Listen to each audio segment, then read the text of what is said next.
بسم الله الرحمن الرحيم. النهاردة هنتكلم على أنبوبة الغاز والناس الغلابة اللي أنا واحد منهم طبعا.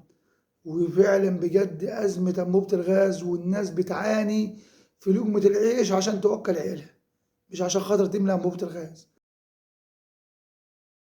أنبوبة الغاز كان ب120، النهاردة الشركة بتطلعها ب150 وبتوصل للمواطن في حدود 170 175. وفي أماكن والله شفتها قدام عينيا، الراجل بيجيب لهم الأنبوبة ب175 أو ب170 وكل دور بيطلعوا ب10 جنيه. يعني لو واحد ساكن في الخامس بياخد 50 جنيه غير تمن الأنبوبة الأساسي. دي الناس الغلابة. طبعا الناس المقتدرة دي مالناش دعوة بيها، ده عندها غاز طبيعي ديت والدنيا حلوة عندهم. أنا مشفق على المواطن والله العظيم، ومشفق على الناس اللي بتملى أنبوبة الغاز. فعلا الأنبوبة غالية، الناس مش عارفة توكل عيالها ولا تعمل مصاريف مدارس ولا تدفع مصاريف أولادها ولا توكل عيالها ولا تدفع أنبوبة الغاز. النهاردة أنبوبة الغاز ب175 جنيه، يعني أجرة واحد شغال ب100 جنيه أو 150 جنيه. يعني لو وقفت مفيش غاز في بيته هيملى أنبوبة بأجرة أجرة اليوم اللي اشتغل بيه، أو أقل أو أزيد مش عارف. تعالوا كده نتفرج على الفيديو ده اللي الراجل الغلبان طفحان وكسر البوتاجاز بتاع بيته، ويكسره عشان خاطر طفحان وزهقان من غلو أنبوبة الغاز. اسمع الفيديو ونرجع لك تاني. ها، لما كل يوم سعر انبوبة البوتاجاز يغلى من 100 جنيه ل 150 جنيه ل 200 جنيه، ده احنا نجيب من ايه؟ بنقص منها 200 البوتاجاز بنقص منها انبوبة البوتاجاز، ونرجع بقى للقانون ده بتاع زمان. خلاص احنا لا عايزين انبوبة البوتاجاز من 100 جنيه 150 جنيه. الله، هنجيب منين يا احنا بصراحة؟ شفت الفيديو؟ شفت الراجل الغلبان اللي طفحان الكوتي لما زهق ولقى أنبوبة الغاز ارتفع سعرها كسر البوتاجاز. لا حول ولا قوة عليه. فعلا والله العظيم أنا مشفق عليه. فعلا الناس غلابة مش لاقية تاكل. في ناس في مصر مش لاقية تاكل، واللي يقول لك مفيش حد بيبات من غير عشاء دي كذاب. لأن فعلا احنا وصل بينا الحال إن فعلا في ناس بتنام من غير عشاء، في أطفال بتنام من غير عشاء، وفي ناس بتاكل من الزبالة. وعلى فكرة أنا مشفق على الحكومة برضو، عشان ما حدش يقول أنت بتطبل. الأنبوبة، أنبوبة الغاز دي واقفة على الحكومة وعلى الدولة ب 350 جنيه. يعني في دعم أكتر من 175 جنيه بتوقف على المواطن، أو 100 125 جنيه أو 100 أو 100 أو 80 جنيه كمان.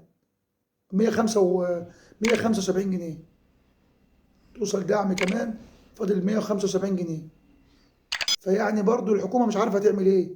في دعم والحكومة في واخدة قروض ومشفق عليها برضو.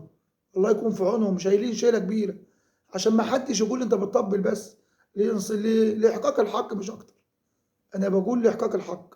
الأنبوبة واقفة على الدولة وواقفة على الحكومة ب 350 جنيه تقريبا. يعني برضو دي فرق كبير، ودي عجز الحكومة بتسده.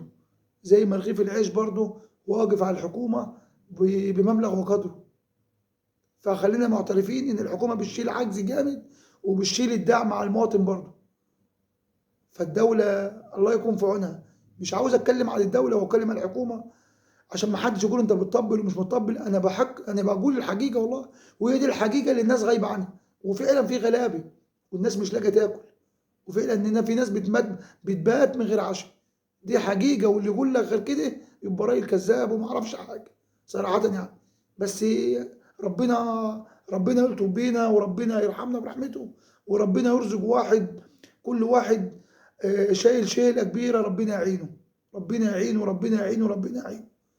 كنتش ناوي اتكلم على حته انبوبه الغاز، لان الناس هتقول لك انت بتطبل ومش بتطبل للحكومه وبتطبل لكذا وبتطبل لكذا. مش عاوز اخد الموضوع في حته سياسه شويه، لان ماليش في السياسه، ماليش في السياسه قوي. بس يعني برضو هي دي الحقيقة. الأنبوبة بتوقف على المواطن على الحكومة ب 350 جنيه دعم. في فرق جامد، الحكومة مش عارفة تعمل فيه إيه. فأنا مشفق على الحكومة، مشفق على الغلبان اللي أنا واحد منهم. اللي انا واحد منهم. بجد الناس تعبانه والناس مش لاقيه تاكل، والناس فعلا، بس ايه اللي المفروض نعملوه مش عارف. فربنا يعين كل واحد على شيلته، ربنا يرزق كل واحد برزق اولاده، ويعين الشعب المصري كله ان ربنا يرزقه يا رب. وربنا ينصرنا يا رب، وينصر كل واحد شايل شيله، اولاده ومدارس ودروس. الله يكون في عون الناس الغلابه، والناس اللي مش لاقيه، والناس الفقيره، والطبقه اللي ما بقت معدومه دلوقتي. وربنا ينصر حكومتنا يا رب على انها تساعد المواطن الغلبان اللي مش لاقي ياكل. اعملوا، بس احنا في ازمه، وندعو ربنا ان ربنا ينصرنا نصر عزيز مقتدر، وينصر الحكومه معانا. مش هطول عليكم، بس حبيت اديك نبذه مختصره عن موضوع انبوبه الغاز. السلام عليكم ورحمه الله وبركاته. واسال الله العظيم رب العرش العظيم ان ينصر مصر نصر عزيز مقتدر، ان ينصر مصر نصر عزيز مقتدر، ان ينصر مصر نصر عزيز مقتدر.